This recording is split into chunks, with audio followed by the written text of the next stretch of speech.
Got to get it in. Does to Smith. Jabari for three and the win. Yeah! He got it!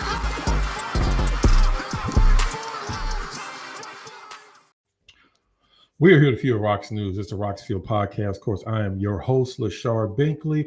I am a credential reporter writing for Rockets on their side. I cover the Houston Rockets and Rio Grande Valley Vipers. Of course, you can always find me on Twitter at Binkley Hoops. You can find my written work over, like I said, on Rockets on their side. And I want to give my quick thoughts after another Rockets win. It's a third win in a row for your Houston Rockets. They won 128-101, and honestly, wasn't even that close of a game. The Rockets have put up 128 or more points in their last three games. After coming out of the gate, losing their first two, kind of sputtering against two really good defenses, probably two of the, I would say, top 3 or 4 defenses in the entire NBA. But the last 3 games, yes, the competition has been a lot easier, but the Rockets offense just definitely has looked a lot better as well. They changed. They went from the double big lineup to start Josh Okogie, who has been one of the best value free agent signings of the entire offseason. You got to give up to Rafael Stone on that signing, because a lot of people thought, like, why are they signing Josh Okogie? They already have like 20 small forwards on the roster. But again, Rafael saw something that the Rockets desperately needed, and that was just another guy that can shoot from the outside, even though he has struggled coming in the last year or two from three-point range. But since he's come with the Rockets, he has been on absolute fire from three-point range, shooting over 40% on the year. He is fitting real nicely at that shooting guard spot next to Alperen Thompson in the backcourt. But again, the Rockets dominated again tonight. I want to kind of give my quick thoughts on their win over the Boston Celtics as they head into Monday's game, going for their 4th in a row against the Dallas Mavericks. A brief home game before they right back on the road and play 3 more games on the road after they play Dallas on Monday, which, by the way, will be without Anthony Davis. They're already without Kyrie Irving, Daniel Gafford. So Rockets will have the advantage. Of course, you still can't take any team lightly, as we all know in the NBA. Anybody can win at any time, but it's looking really good for the Rockets to win their 4th straight game. But real quick back on this particular game, again, the Rockets dominated on the boards. They won 53-36 on the board. Again, dominated from the free throw line, just so much to the point where it was almost embarrassing how many more times they got to the free throw line compared to the Boston Celtics. The Rockets got to the free throw line 35 times. The Boston Celtics went there 7 times. And it wasn't because, oh, well, some conspiracy in the NBA wants the Rockets to win. It's because the Rockets were the more aggressive team they have been all year. They lead the league in free throw attempts. And it's a reason for that. It's because they are extremely aggressive. They crash the boards. They go to the basket extremely hard. And they have players that a lot of times teams have to foul. That's the only way they can stop them, like Alperensengun, like Kevin Durant, like Alperen Thompson going to the basket strong, or Steven Adams, when you have to put 3 people on just to keep them out of the lane. And real quick on Steven Adams, man, it was pretty crazy that Steven Adams, even at his age and the injury issue he had, that play in the first quarter kind of sums up Steven Adams, where he ran to the end of the court on the side, out hustled Anthony Simons, got the ball, threw it between his legs, was able to get back in bounds, get the ball, give it to Amin, get it back for a dunk. That kind of just personifies exactly what Steven Adams is. That he's just all out hustle. He is just, not only he's stronger than pretty much everybody in the league, but he's also he also plays harder than most people in the league on top of that. And that just kind of just tells you everything you need to know about Steven Adams was in that one play. But the Rockets, again, like I said, dominated free throws, dominated from the three-point line, shot 19-29. They dominated fast break points. They dominated pretty much every aspect of this game. Kevin Durant, man, like I said during the game, it is a different feeling watching Kevin Durant on a team that you actually covered and watching him as on an opposing team. It's just a totally different experience. I mean, he just makes everything just so much easier. When you have a guy that can make mid-range shots, it kind of reminds me of the early James Harden back before he kind of got into the step-back 3 part of his career, where he was just a sniper from mid-range. And then they brought in Chris Paul, and you saw that's when the Rockets really took off as an offensive team, when they had somebody that can consistently make mid-range shots easily. And that's what Kevin Durant does. I mean, nobody can block his shot. It doesn't matter how many defenders you put on. He gets to his spot. It's really up to him whether he makes or miss. It has really nothing to do with the actual defender or how a team plays him, because he is going to make that shot more times than not. Makes the flow of the offense so much easier. That very first play was beautiful basketball. They brought it down. Kevin Durant set a pick on the guy that was guarding Josh Okogie. Then the guy that switched over to Kevin Durant, Alperen Sengun, set a pick on him. Kevin Durant came around that pick the whole time. Thompson was in the post-up position with the ball, made a great pass, hit Kevin Durant right in stride. Kevin Durant, easy basket for the first basket of the game. And that just tells you exactly what type of offense you can have with Kevin Durant.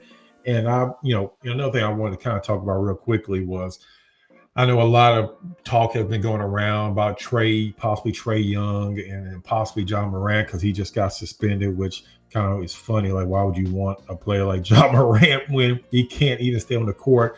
A lot of time, it has absolutely nothing to do with his injury history, which he has a lengthy injury history, but he's constantly getting suspended for one thing or another. I don't know why you even want that on your team. But going back to the Rockets, do not need a high-scoring, high-volume point guard. They just don't need that.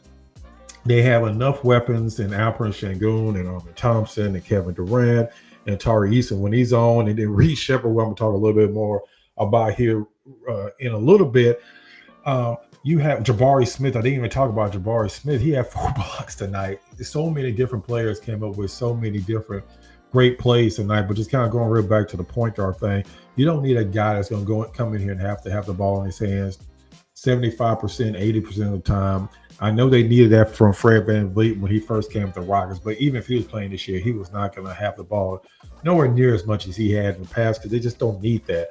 They have enough guys that can put the ball in the basket to where you don't need a Trae Young, you don't need a Ja Morant. You need a more, I would say, low usage guy that doesn't necessarily have to get up a bunch of shots, but when he does get his number called, he can actually put the ball in the basket, a la Drew Holiday, Malcolm Brogdon before he retired. Players like that, even like maybe a Monte Morris, somewhere along the lines of a player that can just get you into your offense, doesn't have to do anything special. He's just good enough player to where when his number is called, he does what he needs to do, but he doesn't have to have 20 shots a game to be effective. Trae Young is a really good playmaker, sometimes great playmaker, but at the same time, he still needs the ball in his hands a lot to get his points. Same thing with Ja Morant. Ja Morant's not even really a good three-point shooter, so you're going to be bringing in a guy that can't really even shoot from the outside, and a guy that's dynamic, don't get me wrong, and can definitely score, but that's not necessarily what you need on this team. So I just want to kind of throw that out there. And again, tonight's game definitely helped prove my point that I was trying to make earlier. And I know competition hasn't been exactly great the last 3 games, even though Boston had won 3 straight games. I know Toronto was a rebuilding team. I know Brooklyn is, I don't know what you call Brooklyn. I guess you could still call them rebuilding. They've been rebuilding forever. But at the same time, the offense has still looked a lot better. I don't think that, they're going to go play this team and all of a sudden the offense is going to fall apart. Will they score 130 points a game? Probably not. Eventually, they're going to come back early when it comes to their scoring, but I still think they're a good enough offensive team where you don't need those type of players. But kind of going back to this game, like I said, players that stood out, Jabari Smith, 4 block shots. To me, he's their best rim protector on the team. He's able to meet different players at the apex. He did it against Jaylen Brown. That was like the best block I've seen all season long. He had, like I said, tied a career high with 4 blocks. Alperen Sengun almost had a triple-double. They actually left him in the game for a couple of runs to try to get that triple-double, and he had a chance. But unfortunately, Reed Sheppard jumper went off mark, and he didn't get the triple-double, so they went ahead and got him out the game. Of course, like I said, Kevin Durant was extremely efficient like he is every single night. At one point in the first half, he was just dominating. I think he had 20 points in the first half. He finished with 26 points. He was 8 of 11 from the field with 4 rebounds. I mean, he does doing everything that the Rockets were hoping he would do as one of the leaders on the team, their best offensive player, one of the best offensive players of all time. And then, like I was saying, I want to talk real quick about Reed Sheppard. Reed Sheppard is a really interesting case because if you try to force him into being a point guard, to me, that takes away his best asset, and that's him as a off-ball shooter. and that can be a secondary playmaker. You don't want him to be the guy that has to bring the ball up the court every single time, have to focus on trying to get everybody else involved, and then try to get his shot as well. He's a much better player when he's fitting into a particular role, just like he did tonight. And I said this earlier on X, Twitter. I like to call it Twitter still. Twitter earlier, where I think this was his best game as part of a team that had the full complement of players. He's had better games as a starter to where the entire starting lineup was out and he was the main focus. But to me, as being part of the team that he's going to be part of majority of the year, where he's not going to be the starter, this was one of his better, if not best games. He had 12 points, 4 assists, no turnovers.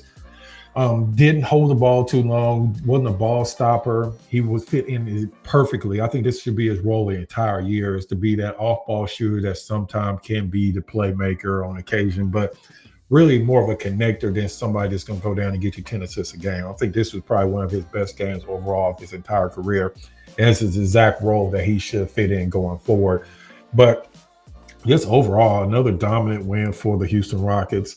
This is the exact formula that they need to kind of play out for the rest of these next couple of months until they make a decision in December if they want to really make a move or not. But just overall, you're going to get this from Kevin Durant every night. Alperen Sengun is going to draw 3 players, and he's going to be getting 8-9 assists on a lot of nights. All this is going to happen. So those are 2 things you can absolutely count on. If you can continue to get good shooting from Tari Eason, continue to get a good overall play from Jabari Smith, Reed Shepard continue to fit into his mold. Steven Adams doing what Steven Adams does that's another guy you can depend on every single game. He's going to give you 7-8 rebounds every single game.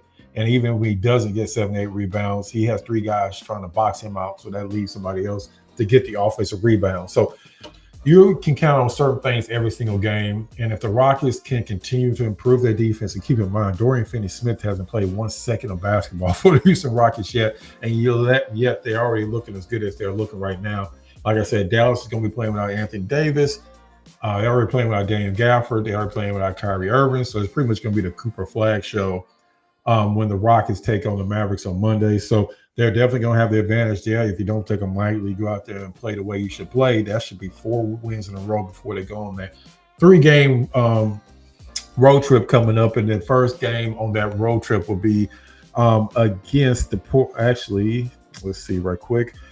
I know this is a great podcast waiting for me to look at the schedule. Will be against the Memphis Grizzlies. And Ja Morant's only supposed to be suspended for 1 game, but the way it's going, who knows? Maybe he'll be suspended for that game too. But they'll play Memphis on Wednesday. Then they play the Spurs, the undefeated, as we record this right now, San Antonio Spurs. So that'll be an interesting game. And then they'll finish their road trip with Milwaukee Bucks before they're back home November 12th against the Washington Wizards. I will be out at the game on Monday, of course, bringing you all the pre-game festivities, the pre- and post-game, as usual, like I do every single game. Maybe some player warm-ups. I try to bring you as much as I possibly can, so I'll definitely be out at that game. If you're not subscribed to the channel, definitely subscribe, because as you see, I kind of just bring you every single thing you can think of when it comes to the Houston Rockets, not just podcasts, not just interviews. I kind of just try to bring you everything I can possibly bring you when it comes to Houston Rockets. If you are a subscriber, definitely appreciate the support. Real side note, 10,000 subscribers or followers on Twitter is absolutely awesome. I know this is a YouTube thing, but I just definitely want to throw that out there because I definitely appreciate anybody that follows me also on Twitter. I definitely appreciate your support there. So like I said, definitely make sure you subscribe to the channel. Let me know down in the comments, what have you thought of the Rockets offense? Do you think they need another high volume or another big time playmaker at point guard, or would you rather see them go a more conservative route when it comes to the guard position if they do decide in December to kind of bring in another guard? So definitely let me know down in the comments. As usual, I appreciate all the support, and make sure you check out the next episode of the Rocket Fuel podcast.